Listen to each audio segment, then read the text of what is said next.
acara leh.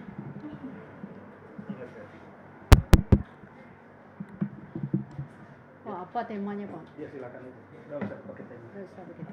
Terus yang matian Pak. Udah ikut. Oh, Itu udah. nampak apa gaya-gaya belum? Udah. Iya, silakan. Assalamualaikum warahmatullahi wabarakatuh. Selamat siang Sobat Jiwa. Seperti hari-hari sebelumnya, Warung Kopi Jiwa akan menyajikan masalah-masalah sehari-hari bersama Bapak Dokter kita, Bapak Dokter Muhammad John Abrahim SPKJ. Kita akan membahas permasalahan sehari-hari tentang perselingkuhan. Kepada Bapak Dokter kita persilakan dengan segala hormat. Assalamualaikum warahmatullahi wabarakatuh. Sahabat jiwa, seperti biasa kita membahas tentang jiwa di kedai kopi jiwa. Kedai kopi jiwa ini membahas tentang berbagai hal. Seperti kemarin bahas suami istri, kemudian tentang penyakit jiwa, gangguan jiwa dan segala macam, tentang anak, tumbuh kembang, untuk mentalnya ya. Kalau sekarang memang yang menarik karena sedang ngetren ya, jadi banyak kejadian artis dan segala macam. Mungkin kita bisa membahas juga misalnya perselingkuhan. Kenapa orang berselingkuh? Kenapa orang pinginnya apa yang lebih dan lebih segala macam? Itu adalah sesuatu yang masih bisa ditoleransi. Apakah juga bisa yang kita atasi? Nah, itu yang perlu kita evaluasi. Mungkin seperti itu ya. Ada yang mau bertanya? Bu Desi, Ibu ada? Oke lah, Dr. John. Demi suksesnya acara, saya coba bertanya tentang perselingkuhan. Perselingkuhan ini dari segala aspek nampaknya, Dr. John. Baik itu dalam pendidikan yang terendah maupun pendidikan yang tertinggi, maupun dari sisi ekonomi yang terendah maupun sisi ekonomi yang tertinggi, baik pun orang baik maupun tidak baik ya Dr. John ya. Yang ingin saya tanyakan, bagaimana setelah terjadinya perselingkuhan, karena efek-efek perselingkuhan ini kan merusak anak, merusak rumah tangga. Bagaimana supaya perselingkuhan ini kembali baik, membuat keharmonisan di rumah tangga kalau seandainya perselingkuhan itu terjadi. Terima kasih Dr. John. Ya, terima kasih ya Bu Desi ya. Jadi kita membahas ini bukan mengatakan saya ini benar, saya ini lebih baik, tidak ada. Tetapi kita membahas berdasarkan ilmu pengetahuannya bagaimana. Jadi siapapun bisa tergelincir, siapapun, mau dia seorang yang berpangkat ataupun bagaimana, itu bisa tergelincir. Ataupun saya juga bisa. Saya habis membahas, besoknya saya tergelincir, bisa jadi. Nah, itu perlu kita waspadai. Nah, sekarang kita berdasarkan ilmu pengetahuan. Nah, kalau kita melihat bahwa perselingkuhan itu menimbulkan luka ya. Jadi luka itu kan ya memang kalau diibaratkan, dok bagaimana dok cara saya melupakan peristiwa itu? Saya katakan bahwa peristiwa perselingkuhan itu tidak bisa dihapus atau dilupakan. Tidak bisa, walaupun sudah dihipnoterapi, suruh diberi sugesti, itu tidak bisa. Tetapi kita bisa menetralkan. Jadi istilahnya tadinya dia radioaktifnya 10, kita netralkan ya jadi 5 atau 4. Tapi kalau menghapus itu insya Allah tidak bisa. Seperti episode yang sebelumnya yang saya sampaikan bahwa perempuan memiliki hipokampus 2 kali lipat lebih besar, sehingga daya ingatnya, kemudian dia menjadi ahli sejarah terhadap dosa-dosa sang suami itu bisa sangat kuat. Nah, sekarang yang menjadi efek adalah double effect. Jadi misal sang suami misalnya berselingkuh, itu biasanya tidak ada penyelesaian, kadang-kadang menjadi dibalas oleh istri. Oh, kamu selingkuh, ya udahlah saya selingkuh juga. Nah, itu menjadi seperti TikTok ya. Sini selingkuh, situ selingkuh. Jadi bukannya saling mengobati tapi saling membalas dendam. Nah, ketika itu terjadi akhirnya berputar terus dan berputar terus. Padahal di satu sisi kita melihat ada anak-anak.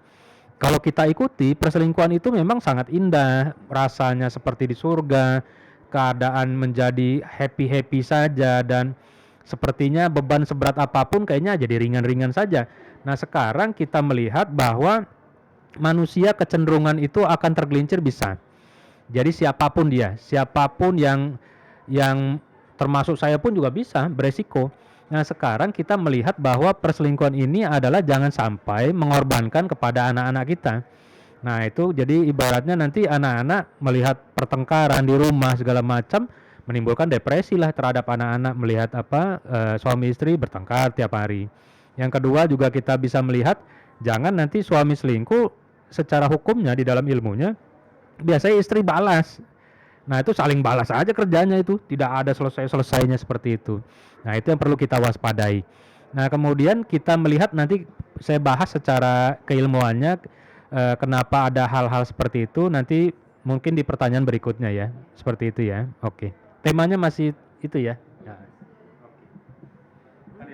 Ibu, ada yang mau ditanyakan? Tanyalah ke Bapak Dokter selagi ada kesempatan. Ya. Udah masuk TV nih.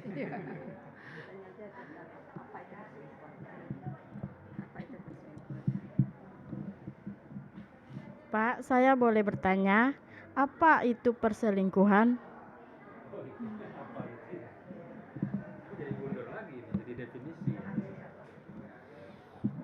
Ya, jadi ya tadi kita udah membahas agak sedikit jauh dan kita mundur ke belakang ya untuk definisi ya. Jadi kalau definisi kita belum bisa mengatakan bahwa oh menurut kamus ini begini, kamus itu begitu, enggak. Tetapi di satu sisi perselingkuhan itu adalah memang di dunia ini laki-laki dan perempuan itu mengandung resiko ya.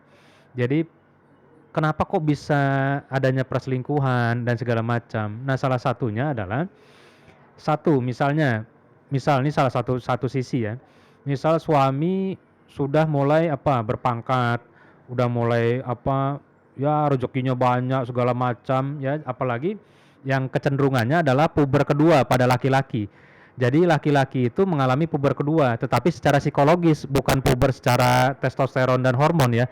Kalau puber tetap ketika dia laki-laki ya ketika usia balik, akil balik, laki-laki cuma sekali itu aja. Tetapi secara psikologi, laki-laki itu mengalami puber kedua ketika usianya 40-an. Apalagi dia sudah matang ketika usia 40, itu dia akan membuat pemikirannya itu menjadi perifer. Perifer itu ya ke kanan dan ke kiri. Kenapa? Mungkin bisa jadi misal sang istri tidak mengupdate ilmu, ya kan, suaminya udah tambah tinggi, istri nggak update ilmu, kemudian juga ya biasa-biasa aja di rumah, tidak memberikan upgrade dan segala macam, sehingga menjadi sang suami itu ketika mau curhat tidak bisa searah umpan balik. Nah, di situ akhirnya dia merasa nyaman misalnya dengan yang bisa menerima dia, dan ketika itu kok saya nyaman sama yang itu ya. Nah, ketika itu akhirnya melihat bahwa rumput tetangga lebih hijau daripada rumput lapangan bola kan gitu ya.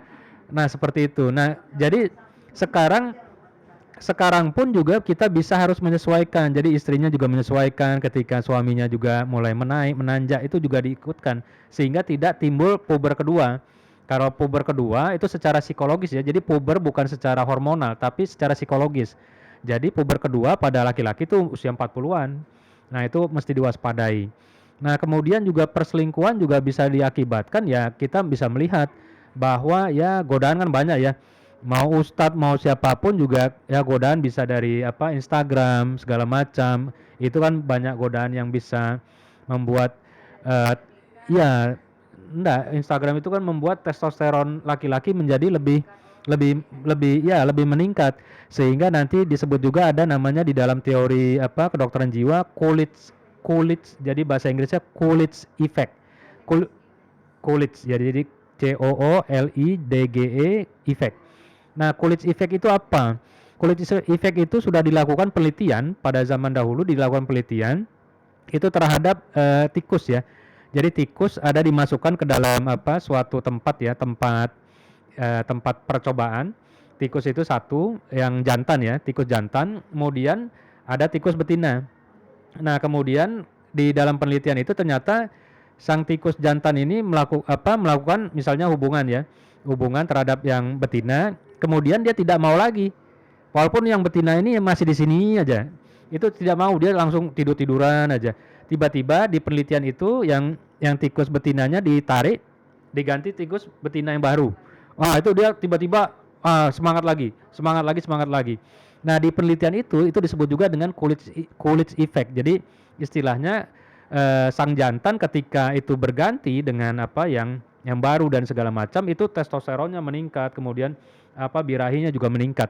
Nah, itu harus diwaspadai. Jadi kalau kita mengikuti teori itu ya benar, tetapi kalau kitanya tidak mempunyai benteng juga, ya akhirnya kita bablas juga karena teorinya seperti itu. Kenapa penelitian itu banyak memakai penelitian tikus? Ternyata genetik daripada tikus dan juga manusia itu mirip-mirip dan juga efektif daripada biaya. Nah, jadi kita bisa melihat kalau kita kembalikan lagi kepada manusia itu apalagi laki-laki itu kecenderungannya merasa bosan dan segala macam. Itu menjadi faktor risiko. Jadi siapapun bisa, mau ustadz, mau siapapun, mau dokter, mau apa juga bisa terjadi pada Coolidge effect atau efek daripada itu sendiri ya. Nah, jadi sekarang kita melihat ya kita sama-sama memperbaiki diri juga, saya memperbaiki diri, semua memperbaiki diri. Jadi di satu sisi kita ini beresiko. Nah, ketika beresiko ya kita kurangilah faktor-faktor resiko itu sehingga kita tidak memperbesar masuk ke dalam faktor risiko itu sendiri. Kalau sudah masuk, nanti yang dikorbankan banyak, anak, segala macam. Nah, jadi istilahnya itulah yang perlu kita pertimbangkan. Mungkin seperti itu ya, jawabannya agak panjang ya. Terakhir nih. Pertanyaannya dosa yang banyak panjang, Pak. Mengenai perselingkuhan ini ya Pak, kalau dari segi kejiwaan, apakah itu suatu penyakit jiwa, Pak Dokter?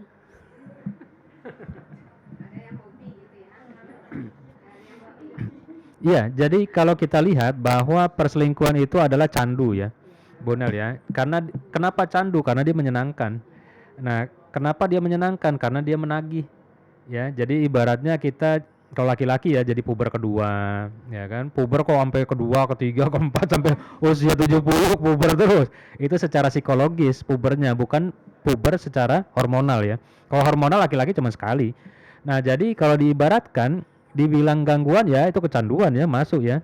Jadi ketika lagunya seperti zaman dulu ya, ketika makan ingat kamu, ketika mandi ingat kamu, ketika mau tidur ingat kamu. Lagunya siapa itu? Niada Niati apa siapa lah? Maya Estianty. Itu Ahmad Dhani ya. Enggak, itu jadul lagi lagunya, lebih jadul lagi. Niada Niati. Nah, jadi ketika itu kita melihat itu memang kecanduan. Masa lagi makan di piring, masa di piringnya ada wajah dia. Ya kan? Itu kecanduan. Nah, kecanduan itu adalah hal yang menyenangkan. Ketika menyenangkan, ya orang pengen lagi. Jadi ya kalau dimasukkan kepada dalam gangguan jiwa ya kecanduan masuknya. Gitu ya, kecanduan yang menyenangkan ya. Kan kemarin kita bahas kecanduan game online apa. Nah, ini kecanduan dengan si dia. Nah, seperti itu. Kecanduan perasaan. Dapa itu menyenangkan, tetapi di satu sisi kalau tidak kita kendalikan ya kita harus mengambil resikonya yang kanan kiri dan segala macam. Mungkin seperti itu untuk tema kali ini dan kita tutup kepada moderator. Terima kasih Pak Dokter atas pertanyaan yang diberikan sama Bu Desi dan Ibu. Jawabannya cukup memuaskan, cukup seru ya warung kopi jiwa siang ini. Kalau ibu-ibu atau bapak-bapak mau lihat, bisa dilihat di YouTube Polipsikiatri dan di Facebook, di Instagram. Nanti ada siarannya di situ. Sekian, terima kasih. Wassalamualaikum warahmatullahi wabarakatuh.